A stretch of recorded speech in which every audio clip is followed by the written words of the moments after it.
Hi guys, welcome back to Giant Talk, the world's first OKR podcast in partnership with Koan, the dedicated OKR platform. And today I'm delighted to actually be joined by a member of the Koan team, Matt Tucker. And we're going to be talking all about that shift in importance from maybe a paycheck to purpose. And specifically in the younger age group, are they really valuing purpose in work and maybe social purpose as well, more than necessarily a higher paycheck? We'll also talk about how reflection and goals and maybe ultimately OKRs can help drive people to kind of a culture of purpose as well. So just before we kick off, Matt, can you briefly introduce yourself to our audience, please? Hi, Jenny. Thanks so much for having me. And really excited about this topic since our mission at Koan is to help teams and companies do more purposeful work. And I'm the CEO and founder at Koan. We build software platform to help teams set goals and reflect on progress. Perfect. That's exactly why I wanted you on this episode, Matt, because I know it's one of your key strap lines to make people work with more purpose. So great stuff. So, right, we'll dive in. So, Matt, why do you think we are seeing potentially a shift towards the importance of purpose in the workplace? And do you think that's linked to a more purposeful approach outside of the workplace as well? So people generally more aware of kind of the environment and issues and that kind of thing? Yeah. So there's this crazy stat that I think a lot of people have probably seen, which is that 9 out of 10 workers would take less money for more purpose in their work. And that's kind of a shocking number. And then you think about it and kind of makes sense. Like, yeah, I would probably do that too. But I think there's and I like your question because there are some broader trends. And when you step back and every once in a while you can point to enough things out there like, wow, there's actually a tidal wave that's happening that maybe it's easy to not pay as close attention to. And I'll just point out a few things that we spend a lot of time thinking about. And obviously some of these things have been in the news. So there was a whole bunch of news coverage when a third of the employees at Basecamp quit over the discussion and banning political speech and topics. And there have been a lot of other companies where this fight is kind of come to the forefront.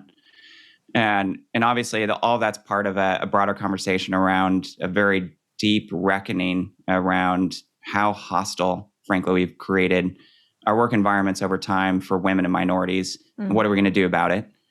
So that's kind of in the workplace stuff. And then there's bigger things happening around, well, what is the place of business in the world? And obviously, ESG investing has become a super important topic, environmental, social, and governance. And now a lot of companies are, for the first time, feeling a real imperative and even legal judgments around how they do business and the impact on the world.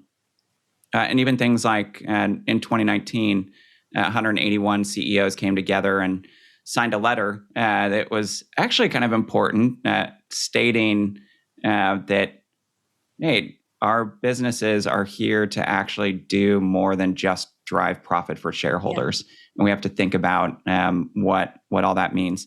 And there's a lot more to point to, but to me, all of these things are kind of tied to that deeper trend and question of, we have to rethink what business means and our role in it, and look for more purpose in business.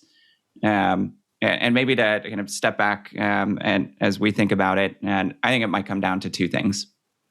And the reason why we're all talking about purposeful business and how to create different work cultures. And I think a lot of our conversation today might get down to what do we do in our business to create the right environment, and how do we thrive if we think about how to enable purposeful work.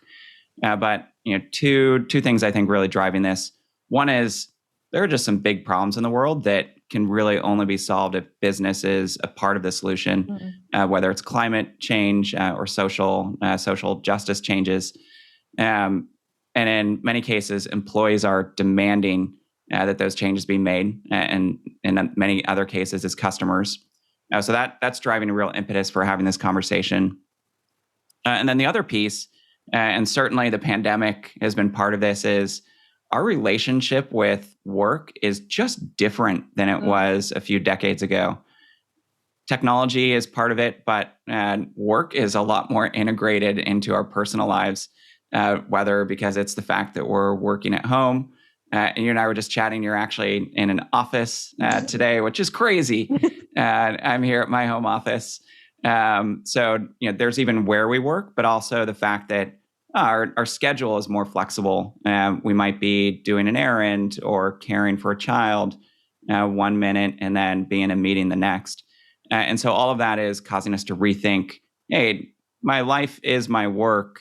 These things don't have to be, and they can't be as disjointed anymore. And therefore, I better find purpose in what I'm doing at work. Definitely. And I think we always speak about that kind of work-life balance, but I almost think that's a thing that's gone. And it's just kind of like you need to prioritize throughout your day the things that you need to work on. So it's almost that getting the purpose from the work element is so important because it's such a big part of everyone's lives now. And obviously the tech and everything has enabled that because we're all so connected. So I completely agree. Absolutely. Kind of what you were saying there, Matt. So from your experience, obviously you work with a lot of organizations and kind of businesses globally. Do you think organizations are understanding the value and importance of purposeful work? I know we've just touched on that, but do you think most of them are kind of understanding that that's what their employees want? I think they do because people vote with their feet, and you can quantify. And even if you just think about it in economic terms, if employees are disengaged, for example, what does that mean in terms of actual economic impact? And there are studies that tie $450 billion in lost productivity in the U.S. alone on an annual basis to lack of engagement at work. And $1 trillion in cost around attrition and needing to rehire employees and train them up into being effective, again, just in the U.S. alone annually. Now, purposeful work is only one part of it, but in some sense, this is an imperative if you want to make remote work actually function or even a hybrid workplace. There's this important idea that a lot of business leaders are understanding, which is we have to shift our culture from being output driven to outcome driven. And part of that is they're just not in the office. We don't know what people are working on. And so they better feel motivated. They better know the right things to work on. They better feel engaged in what they're doing, or we're just not going to get the impact that we want to. So I think there is an imperative around it for business, and businesses that know how to do this see the impact on their bottom lines and in the well-being of their employees. I think it's something that's definitely spoken about and recognized more when people are going for employment or jobs now. Is definitely internal brand is something that people are looking at definitely, and kind of what the culture is of that business.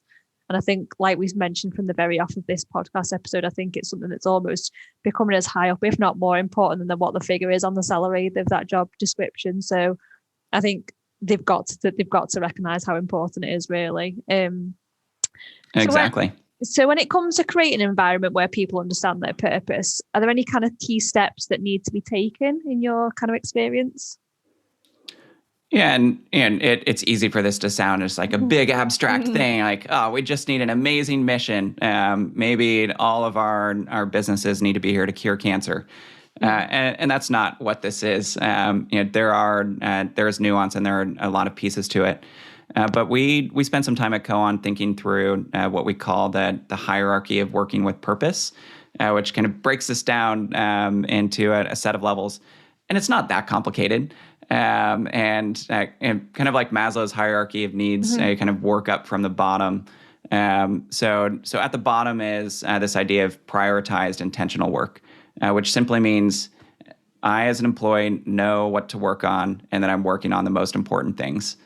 And then above that is autonomy and ownership, which means I actually feel ownership of the things that I work on, and I have the autonomy in how to achieve it. I'm not being told what to do. I'm told what the outcome we want to achieve is, and then I get to go chase it.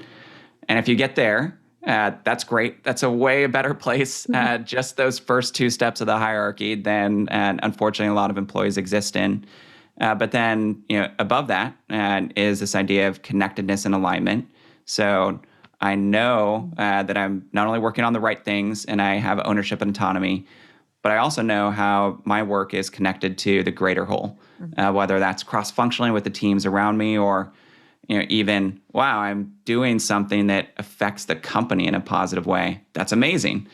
And if you can do all that, you unlock potentially the top tier of this, which is this idea of mission.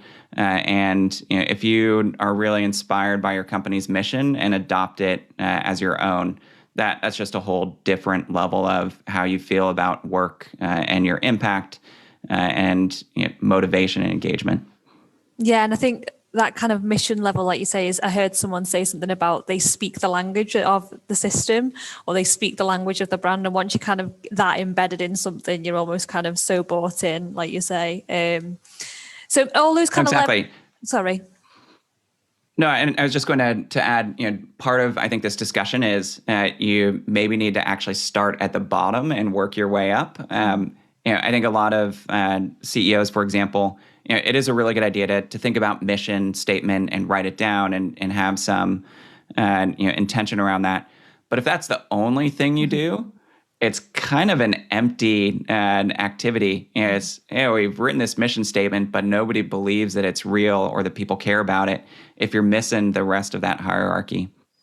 Yeah, well, like, I mean, I'm sure you've seen it, but we've seen kind of companies where the mission statement's written down maybe in the office or it's in like a company handbook, but no one knows what that mission statement is. It's kind of just kind of something that's there because it's a tick box kind of exercise. Like you say, people need to live and breathe it, don't they? Exactly.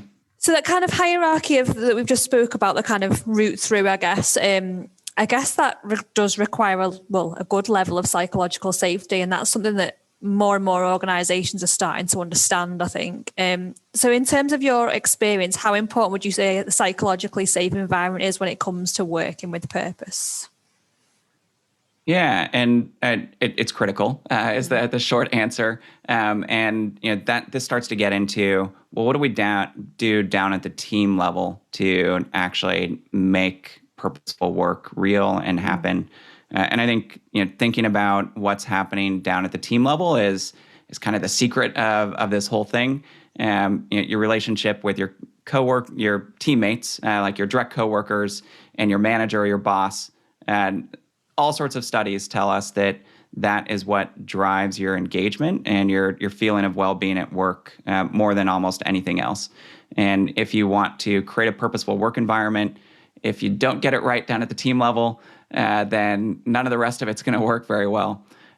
So this idea of psychological safety. I every once in a while I have to go and revisit the definition for myself, which it's kind of a simple idea. It's this idea that it's the belief that you won't be punished or humiliated for speaking up with ideas, questions, concerns, or mistakes. And if you think about it, if I don't have that belief, I'm not going to do my best work. I'm not going to be very engaged. And so it's kind of a fundamental step for unlocking the type of working relationship that lets us take risks, be creative, push the boundaries, be our authentic selves, and unlock some of those deeper feelings which lead to purposeful work. Koan is a purpose-built solution for managing your OKRs. Helps your team achieve their objectives and key results, helps them get aligned, and it helps them stay engaged. Shared spreadsheets simply don't scale when you're using OKRs properly, and you're not going to have a maximum impact with them. But with Koan, you can scale your OKRs right across your entire company, keeping your team super motivated and moving everybody in the right direction. Roger, what's one of your favourite features about Koan? So the thing that I really love about Koan, and have done ever since I first saw it, was how it really puts the conversation around OKRs at the heart of the system, and it really helps stimulate that, which obviously brings really good collaboration. They've got this reflections feature which helps individuals really prepare for the team conversation which is going to come up, where the collaboration is going to take place. So that would definitely be the thing for me, which is the killer feature of the system. I'm just going to tap back into a couple of levels that you spoke about a little bit earlier. So we mentioned autonomy and inclusion. So for you, does inclusion play a role? I suppose, yes, it definitely does. So how can we foster inclusion? Is there any kind of way we can make sure that everyone's included? And I think it's especially important for the last 18 months that we've all kind of lived through. is inclusion maybe slightly harder to foster whilst people are remote, I guess? Yeah, it certainly takes a lot of intention. To how do we run our Zoom meetings, for example, so that everyone has a voice. And if we're not in the workplace and you can't overhear what's happening in the hallways, how do you create an environment where everybody knows what's happening and everybody's voice can be heard? And ultimately, if you don't feel like you belong in your team or at your company, it is not going to be possible to do purposeful work, and it's not going to be possible to do great work. And so we think about this topic a lot, and I think we're going to get into a conversation about goals and OKRs and some of how those behaviors perhaps not. It's not just about more results and driving more productivity. Like, it's actually about and can be about creating a work environment where people do feel like they belong, where they do feel like their voice can be heard. And your question actually makes me want to go and revise our hierarchy of working with purpose, because I think there's inclusion is a critical part of that, which is it's just a blocker if you don't foster it, if that's not working well. There's no way you're going to help people feel connected to the mission of your company ultimately. I think it's something that's really interesting at the moment as well, inclusion, because potentially, I don't know what it's like in the States, but definitely in the UK, we've got this situation where some people want to return to the office, some people want to stay remote. And it's kind of, how do we not end up in a place where the people that return to the office are more included? And it's kind of really a conscious effort to get around that. And almost I can see kind of potentially in some organizations like bias around kind of promotions and stuff like that, just because you're simply visible. And that's kind of leading me on to my next bit about how the OKR process supports this shift to more purposeful work. So really, how can OKRs help, I guess, this whole remote being back in the office, but really purposeful work? Yeah, and certainly no secret to listeners of this podcast. And if you follow anything about the methodology of There Be Giants, that if you intend to use OKRs for command and control, it is going to fail fantastically. It is just not a great way of trying to dictate to people exactly what they should be doing from a task perspective. And anyone that tries to implement OKRs in that way, with cascading goals, for example, it's a bit of a nightmare. But if you do it the right way, OKRs are just this amazingly powerful tool for creating a more purposeful workplace. And I guess I would start, down relating back to this hierarchy of working with purpose, and where do OKRs fit into each part of this hierarchy. Step one, if you actually bother to write down the outcomes that you want to achieve and make it even possible to focus, you have this idea of prioritize and intentional work. If all you do is, oh my gosh, there's a million tasks coming in all the time, and I don't know which one is most important, and I'm just firefighting, and I might be working on one thing one day and another thing the other day, and I don't know what is the important one, that is miserable. And so, step one, we can actually define what's most important and focus on that. That creates this possibility of the base level purposeful work. But then you very quickly get to some more interesting ideas here. And one of the most non-intuitive thing about OKRs for people that start using this goal methodology in the early days is you create your outcome. So that's the quantitative thing. This is the objective I want to achieve. It's this big thing. And then you create key results. And the normal way we do goal setting in our personal lives, a lot of us anyway, is like we think about the thing we want to do, and then we come up with a list of tasks or the plan for how to achieve it. And OKR framework says, don't do that. Instead, our key results are how we're going to measure whether we achieve the objective or not. And the really cool thing about doing that and creating that environment for your employees and your team is that it unlocks autonomy. So you've agreed on what you want to achieve, you've agreed on how you want to measure it, and then you get to explicitly turn over to employees, hey, you own this thing. you get to create the plan. I'm not telling you how to do it, but let's hit this together and unlock creativity and unleash ourselves to do more purposeful work, feel that ownership. And that's how you suddenly get to unlock that next level of purposeful work using OKRs. I think, like you say as well, I think giving people, so you've created these things together, so people are bought in from the start, and then it's kind of like you run with it and you innovate to let's get us to that place for the key results. So I think straight away it's like, right, what can I do or what can we do as a team to get there, rather than thinking, oh, someone else might do that or someone else in the company is responsible for that. That's not my role. So it's kind of really gives people that impetus to want to get there. So I think completely there's transparency around exactly. accountability from a positive sense, focus, all these things to know the right way to do it. And this is the magic, so to speak, of OKRs is not only do we get to get more done, we can actually create a work environment that is more purposeful and that does create more inclusion, well-being. And the inclusion piece is, I think, really interesting. If you structure your OKRs process such that you create some regular processes and clarity around here are the people that are working on this goal, and there might be one person that's leading it, but a whole team or even a cross-functional team of people contributing to it.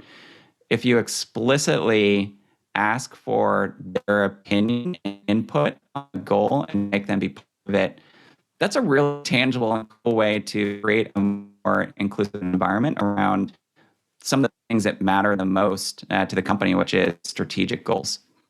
Yeah, definitely. Absolutely. In fact, and I'm kind of thinking about people that are listening to this, and I would imagine a lot of them have implemented OKRs. I would imagine a lot of them are kind of working with them.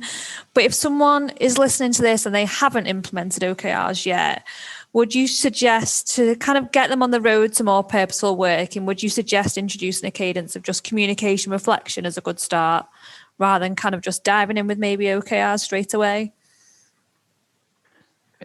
Yeah, there's lots of, and if you need more advice about how OKRs and figure out how to get started with a pilot or where you get started, there are lots of great content I know that it is part of Giant Talk with advice about this. But I think you ask an important question, and especially around purposeful work, kind of like that we were discussing around a mission statement. Like if you write it down and you put it on the poster and in the office with the stock photo, it doesn't have a lot of meaning or impact for people. And sadly, the exact same thing gets done with goals all too often. Yeah. Which is you have this big planning exercise and you write it all down, and then nobody looks at the goals in the spreadsheet ever again until the next planning session. And I don't know, that might actually be worse than not having a goals or OKRs process at all, because you do a bunch of busy work, which has no value. That kind of sucks. You kind of almost do a bait and switch on people. Like, we declared these things as the most important things, and then we ignore them and work on other stuff. And so all that to say, this idea of actually creating a cadence and integrating goals into how you're actually working as a team is actually the most important part of the whole process itself, especially if you want to actually create a more purposeful work environment. And I often give people the advice, having the perfect goals doesn't really matter that much as long as you create this cadence and a learning feedback loop where you just keep getting better at it every time. Because if you are really terrible at setting goals now, but you do put in the time to reflect on them and incorporate it into team meetings, like all the good behaviors, you're going to be great at it probably 2 to 3 quarters from now, because you'll have learned so much on the way.